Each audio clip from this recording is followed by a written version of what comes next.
So if you're watching, I'm not requiring you to do notes today. We're just going to go over it. So just try to watch this and go over it.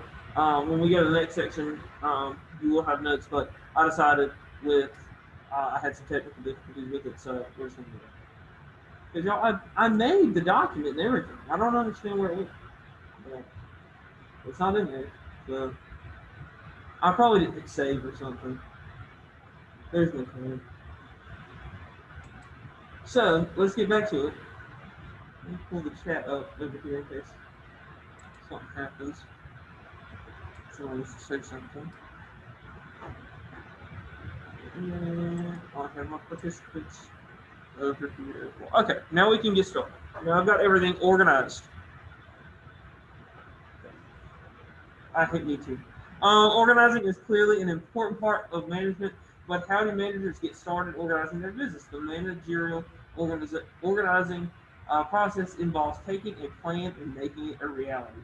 Before getting into the steps of organizing process, watch this video by Kyle Taylor, which introduces the organizing process and explains how it relates to managers as a whole. Let's watch this. Tell us, Kyle. We all know managers are the boss, but what do managers actually do? Managers are responsible for performing four main functions: planning, organizing, controlling, and leading. The task of planning involves setting performance objectives and deciding how to achieve them. This starts with identifying a goal and establishing an action plan to reach success. A good manager performs the leading function of management by inspiring their workforce to achieve high performance. That kind of look rocket bomb. You think want that? The act of controlling is done by measuring performance and taking action if the desired results were not achieved, or rewarding if the results were achieved.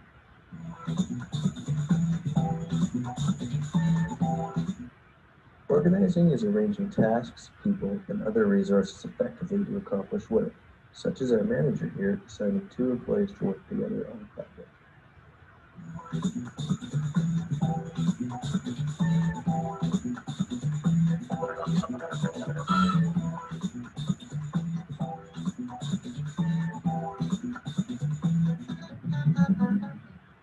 The function of organization can be broken down further into four steps: identification of activities, departmentally organizing the activities, classifying the authority, and coordination between authority and responsibility.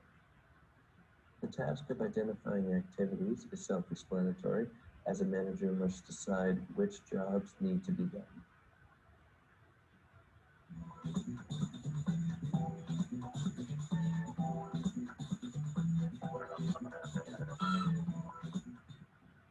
Similar tasks are grouped into departments or units in step 2 of organization. Neglecting to departmentally organize tasks can lead to decreased efficiency due to duplication of effort. Step 3 of organizing is classifying the authority. This happens when a hierarchy is established within a department.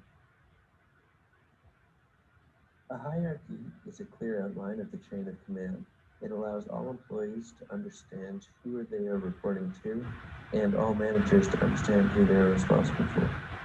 Failing to complete step 3 of organizing, and therefore not establishing a hierarchy, can lead to confused employees and decreased efficiency. The fourth and final step of organizing is the coordination between authority and responsibility. This happens when an organizational structure is drawn out and understood by all employees, including who reports to who and what jobs need to be done by what departments.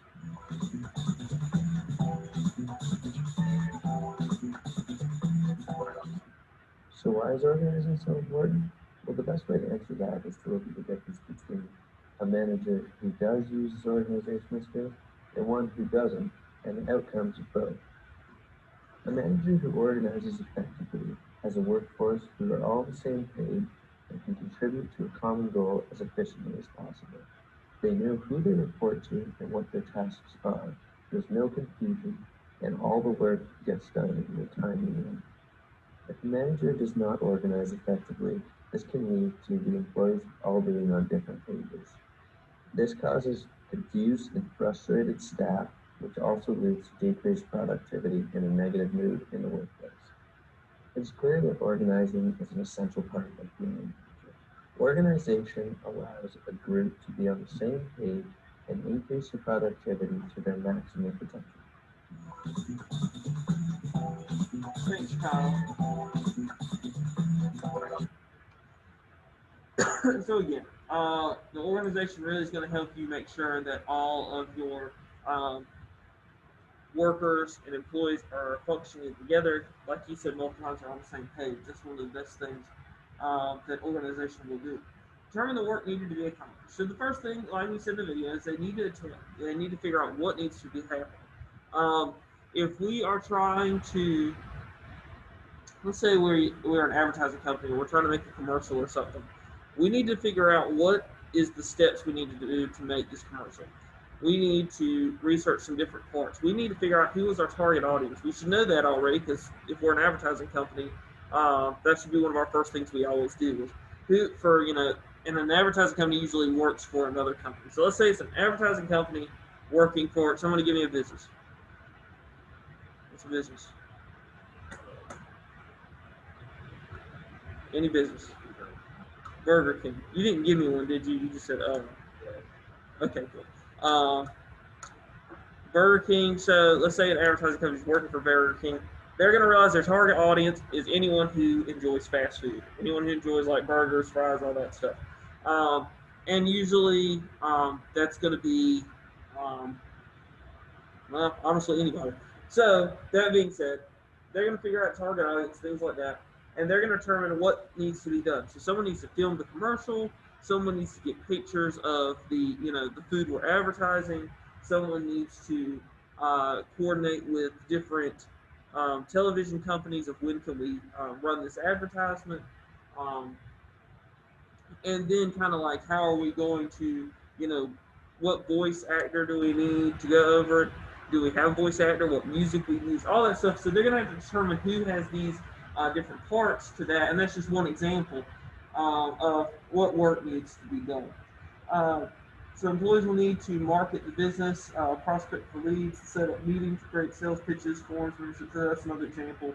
Each one of these tasks require people time and resource, and they just need to figure out what those requirements look like. So you don't want to give one person a whole lot of stuff to do at one time, and you don't want to give this other person hardly anything to do. So it basically helps out the entire company if everyone knows what they're supposed to be doing. Group tasks into structures. I think it's a long one. So the next step is for managers to group related tasks into departments or teams, or in other words, to determine the organizational structure. The organizational structure is the company's configuration of employees for accomplishing specific business tasks. It is the department or team. No, it is the foundation of how the business is organized. Depending on the size of the organization, department or teams could be as small as one person to as large as 100 people, or even more. It's a manager's job to figure out what teams are needed and which tasks fall to which team.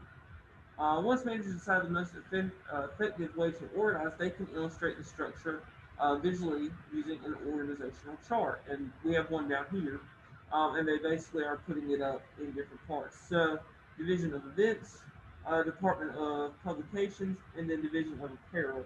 So, and then they have research, promotion, and finance. So they have different people under all of these different parts for their one big company. Divisional structure is an organizational design in which the firm is broken down into units according to factors such as product, process, territory, customer type, etc.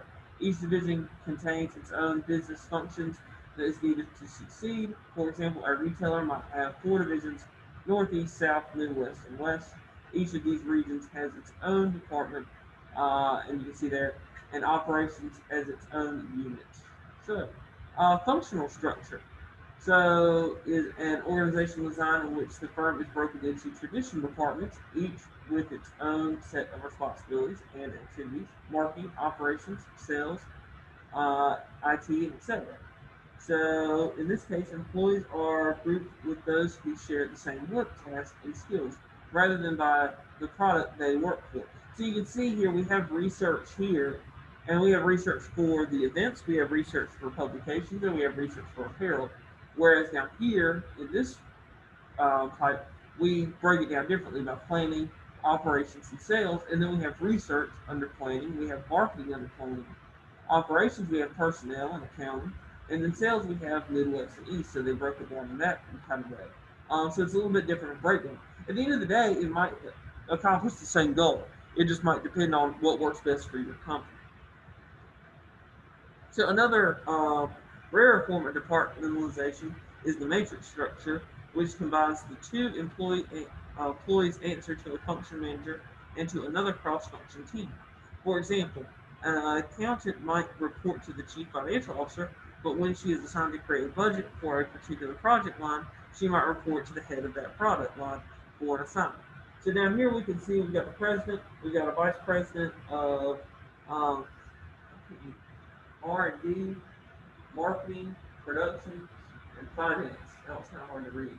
But we got project manager A, project manager B, project manager C, and then research for A, research for B, research for C. And these people might answer these people, but they might also answer this way. Does that make sense? They basically have broken it up and combined these two into one larger table. See, all these people are together, but they also are for this project on B, but they also are under the vice president of marketing. Does that make sense how they break that up? You either break it up by what they do, or you break it up by a certain person doing a certain project.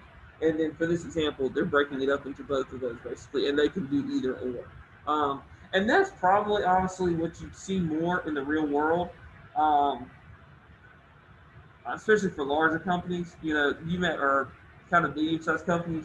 You'll have an accountant who does all the accounting work under finances, but then you know oh, recently we need to really think about if we have enough financial stability to create this commercial or create this new line of product. So they'll bring in an accountant for that one part, and they'll answer to that project manager.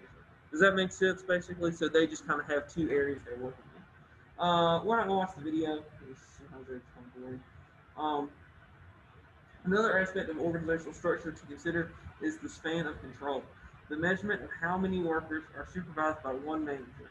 An organization with a wide span of control has few managers overseeing a large number of employees. These tend to be horizontal or flat organizations in which there aren't many middle managers. Instead, employees report to the top leader and have a lot more control and authority. On the other hand, an organization with a narrow span of control has more managers with fewer staff members. These organizations tend to be vertical or tall. So if we look at this from a more smaller standpoint, um, like fast food restaurants are usually have a tall organizational structure. They tend to be vertical because you have the owner of McDonald's, and then you have like regional people who control kind of the regions and in which regions they're in, and then you have managers at the store, so they're a little bit taller. They have different management levels. Whereas, let's see, a good example of that. All I can think of is chain store sometimes in my head. Um, the school might be a good example. Um, if you kind of put it in this terms that Mr. Marr, for instance, is our larger manager, and then all the teachers are just employees, and we kind of have the control to teach what we want to teach. We kind of, teach the way we want to teach and things like that. So that's more of a flat one. If you just look at it from our school perspective, if you start looking at it from the school system and the state, then it starts looking actually tall. So it can kind of depend. Um, so again, it just depends on which business you're looking at. Okay, so now assign tasks. This isn't too bad, guys. I'll show you real quick. We've got this number 4 one to go over. We've got allocate resources, coordinate activities, and then I think, okay, evaluate results. And I think this is it. Yeah, it's okay. It's not too bad. Just to give you a heads up on where we're at. I know there's a lot of lecture right now, but we're gonna get through it. So.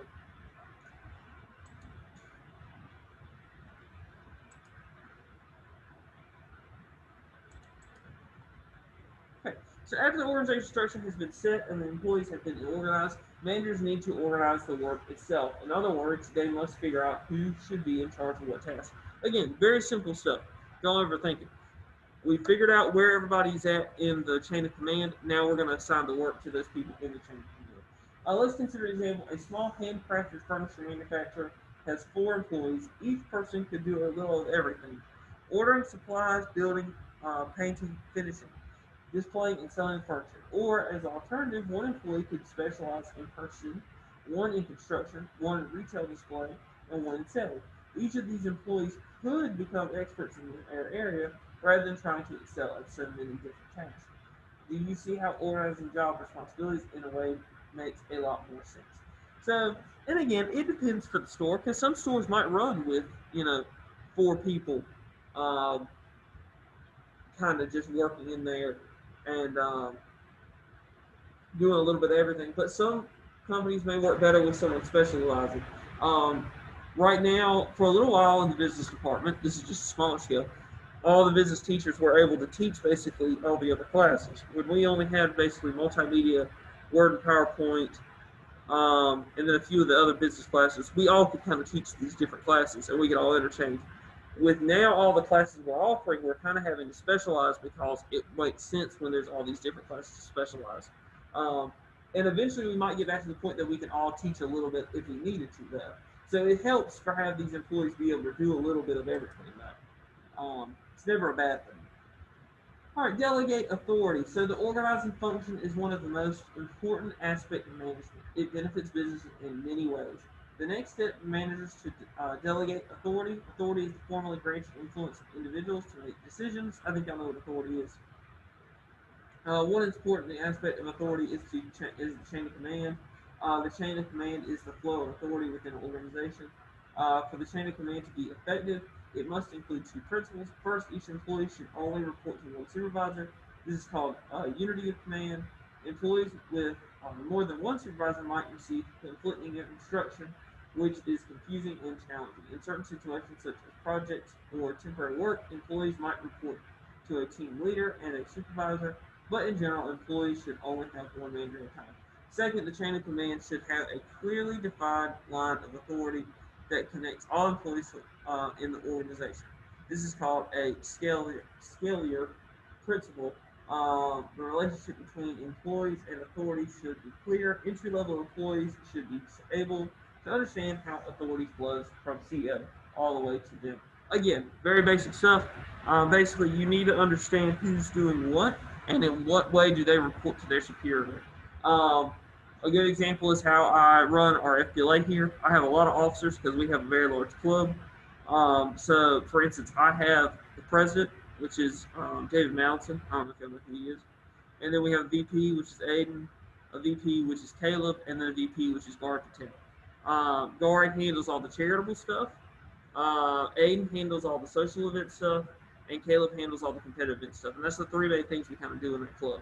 So we have people that are over that, and then they kind of have some people that work with them, and those are just other officers, and they kind of fall under anywhere. And that's kind of what we were talking about earlier. They can do a little bit of everything, while those 3 officers are focusing in on those events, if that makes sense.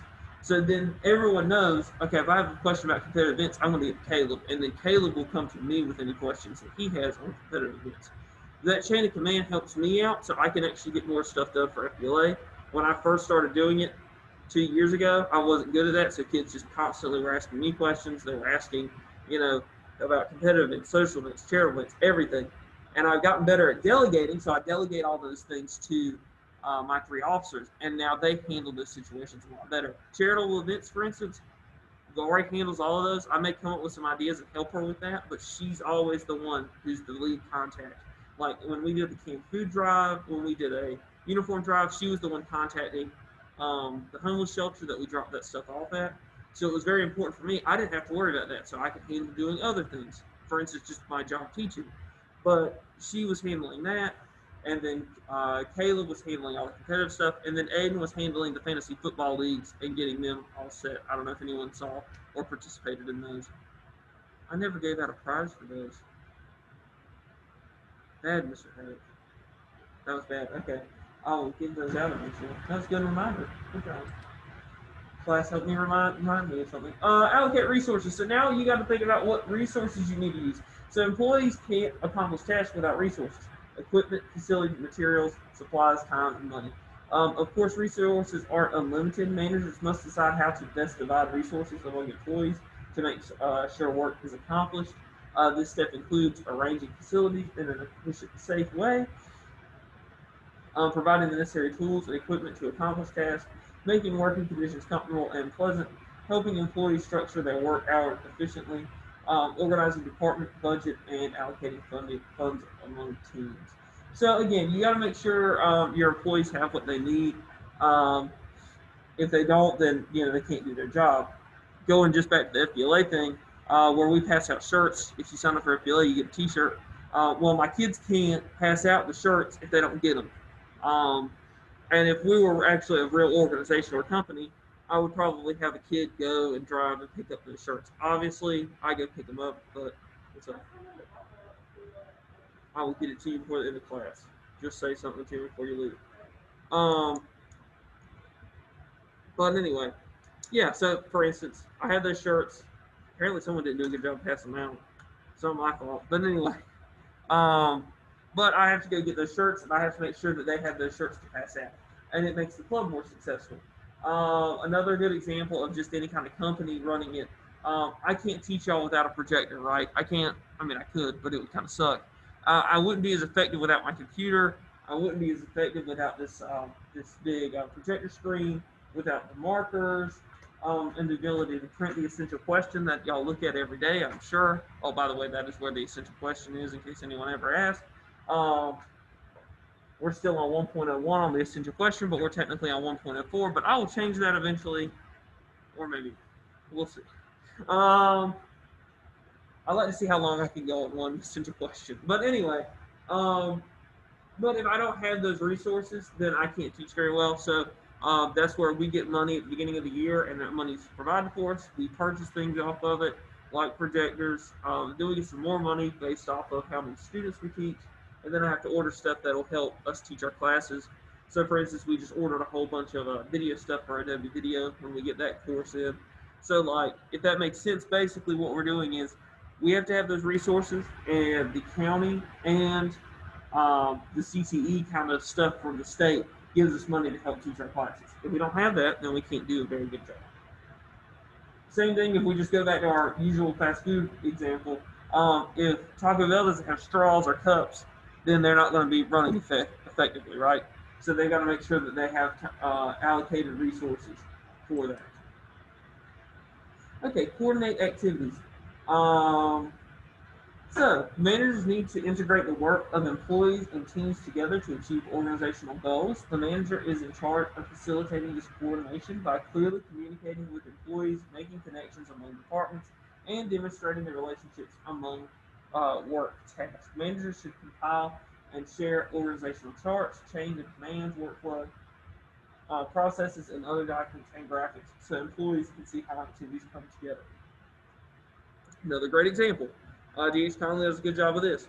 We have a calendar, and it shows what sporting events are going on, what other club activities are going on. You email Miss Dillon, she puts it on the calendar. It's that simple. Um, and that's usually how it's done. Like if I was having a meeting for FBLA in the cafeteria, I'd let Miss Dillon know. She put it on the calendar. That way we don't run into, oh, DECA and FBLA are trying to meet at the same time in the cafeteria. That's not going to work. But if we have that calendar, we know how to do that. Mr. Marr was clear on those expectations of us. If you're going to have a meeting, you need to let Miss Dillon know, and that way we can kind of communicate better that way. And with her being the assistant to the principal, basically, she kind of handles that situation, which allows us to know how to clearly communicate to one another. So we'll watch this video real quick. Have you ever wondered what factors help teams work well together? In 2009, Dr. Geraldo Akaisen and Dr. Beth Becky published an article that reviewed the research done on coordination in organizations.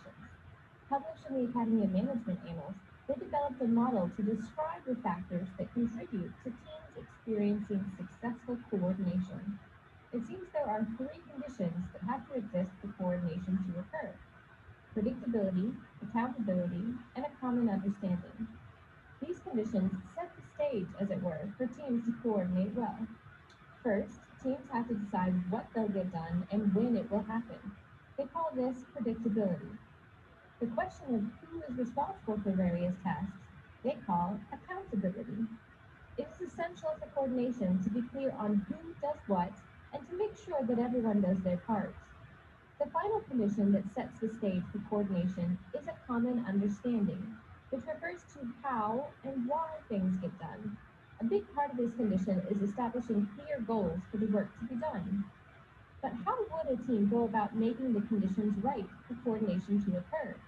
Okaizen and Becky identified 5 mechanisms that facilitate these conditions. If the conditions are setting the stage for coordination to occur, the mechanisms are the paint, fabric, and wood that create those sets. First off are clearly written out plans and rules. The team needs explicit definitions of work and a plan that everyone understands and agrees to. They also need objects. You can think of these as tools and technology the team uses to do the work. Many teams use a shared hard drive to store files or an online workspace. Clinical teams use electronic medical records and practice guideline pocket cards as common objects. Teams need defined roles that let everyone know what to expect from everyone else. Roles are useful also when substitutions need to be made. Like in a play, if all the actors have defined roles and one gets sick, an understudy can be brought in to replace that role, and the show can go on as scheduled. Another key mechanism is the idea of routines. Routines help team members know what to expect by creating patterns of behavior, such as always calling into the same phone number at the same time each week for a conference call. A final mechanism that helps create the conditions for coordination is proximity. Being physically near other team members can allow spontaneous meetings to occur and relationships to deepen. Teams that work remotely all year often have a retreat where they travel to a single location to get the benefits of proximity. All of these mechanisms, plans and rules, objects, roles, routines, and proximity, work together to create the conditions for coordination to occur, and that is predictability, accountability, and a common understanding. If you're wondering how specifically each mechanism contributes to each condition, Okaizen and Becky mapped that out in detail in their article. We hope this video has contributed to your understanding of the theoretical model of coordination developed by Okaizen and Becky. Thank you for watching. To evaluate results. Once the organizational decisions have been made, managers might be tempted to move forward and leave the process behind. However, it is important to periodically evaluate the results of the organizing process. What went well and what didn't? What issues have occurred? Is the organizational structure working effectively, or should it be rearranged? Do employees have enough authority, and do they understand to whom they are supposed to report? Are employees using resources efficiently? If the organizing process wasn't effective, managers should discuss the issues with the employees and make changes to improve in the future. So, when it comes to, I'll just keep using FBLA today. After states, and we've competed at states, we kind of go through and we think about what we can improve for the next year. So, where social events good, where charitable events good, and then lastly, did we do a good job of competitive events? Each year, I feel like we didn't do so great with competitive events, but I'm new, so it is what it is. So I try to do better. So one year, last year, we decided to start making a Google folder and putting everything in there that were study materials, so students would have an easy, quick way to find the study materials for their assignment. We're going to see if that helps. Unfortunately, this is a little bit skewed, obviously, because of the pandemic, so we don't have things the way we wanted to, and that's what all organizations are dealing with right now. Things are a little bit skewed because you can't really, if we look at things from a scientific manner, we can't put too much emphasis on this year for all the way from March to March of this coming up year because of the pandemic. You just can't. And that's important to think about when evaluating results. Are there things out of your control that just you couldn't handle? A lot of companies have to think about this that are near hurricane areas or the tornado areas in the Midwest. you can't help if a tornado went through and messed up part of your business, or a hurricane came in. So these are important factors to think about when you're evaluating. But at the end of the day, when you're on a normal basic year, did the organizing process help you?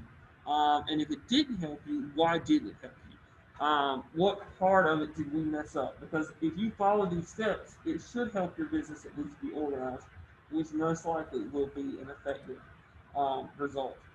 So, factors affecting organization decision making. So, the size of the organization. And remember, I already talked about this. This is very important. Some of these strategies are great for a large business, and some of them are even good for a small business. But sometimes it might not work for your business.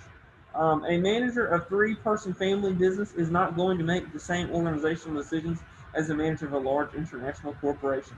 Larger companies tend to have more complicated structures and need more formalized organization.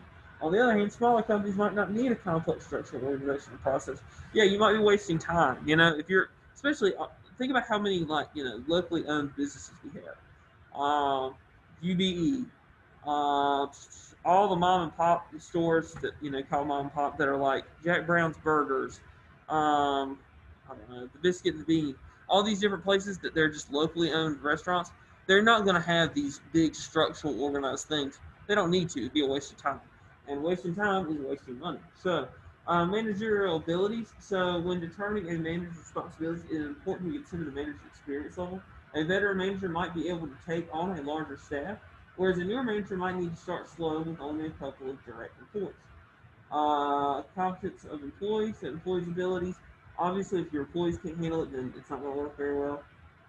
Employees might be great at certain tasks, but not proficient in others. When structure, organizing, and delegating work, managers need to consider these differences in abilities. You can't just assume everybody can do the same job. The business environment, so the external environment has significant impact on manager organizing. Changes in consumer behavior, the industry, the economy, the technology could drastically change your business's goals, outlook, and mission. If an industry is changing, managers need to be prepared to adapt. So again, like I said, adaptation is a big important thing, especially right now with COVID. In New Bern, has anyone gone to New Bern recently? Gone to New Bern? Have you seen how they eat outside? They basically block off the road. The city of New Bern's okay with it, and they're all working together with it. They block off the road and they put out tables outside, and people can eat outside. For the businesses to still make money, people can still go out to eat, but they feel safe, and there's a less chance of spreading COVID, obviously, when you're outside. Now, that being said, it's been more difficult probably to do that now if you're in the winter. I went in the fall, and it looks like it was working very well for them. But with the winter, that's a problem as well. New York, I know, has done that. New York City, they've talked about that. Um, and other people have tried to come in and help. The president of Barstool, I think, he's they donated like tons of money to small businesses that have been shut down because of COVID. And it's just something you can't control, so you just got to try to adapt to it. Um, it's just the only thing you can do. Um, the ice rink I play hockey at, they were very smart in some ways on the way they handled this pandemic. As soon as they got the announcement that we were going virtual with students back in March, she opened up a daycare basically. And then basically, she didn't take in with so many people, but kids could come there for the day. She had tutors. I don't know where she found the tutors at, but she found some tutors to help kids with their schoolwork. They had lunch there provided, and they had playtime, which was going out on the ice. They have some areas to do stuff.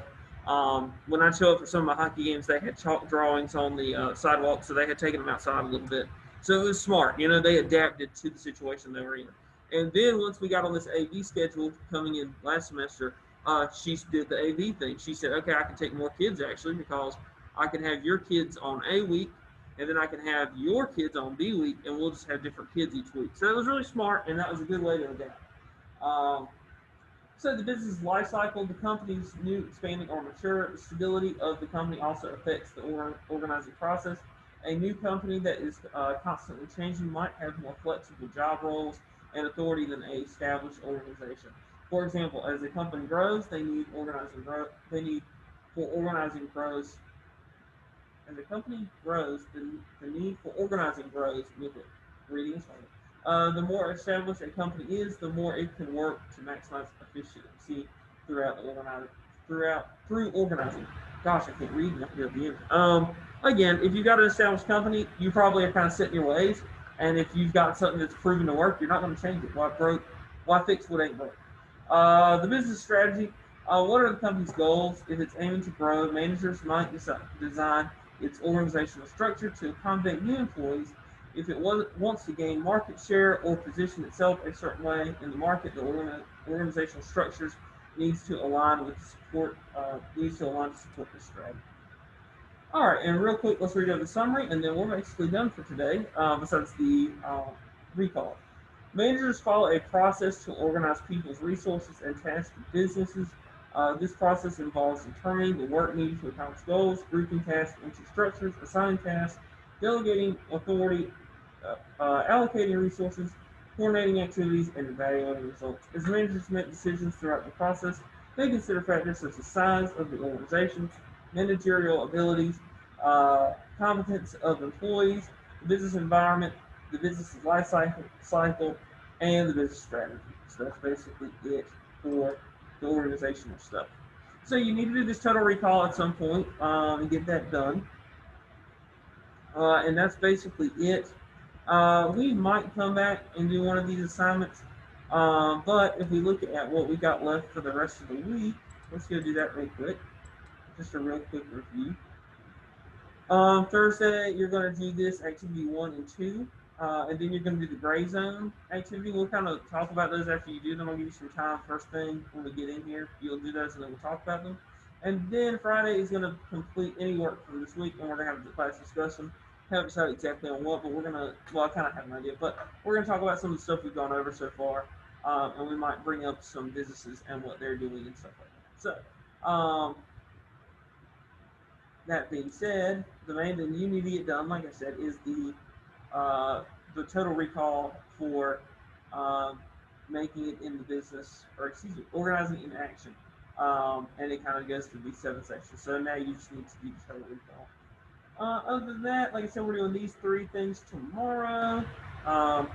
And we might talk about the Make It Pay on Friday. And then there's all these different articles we might get through them on Friday as well. But that's basically it.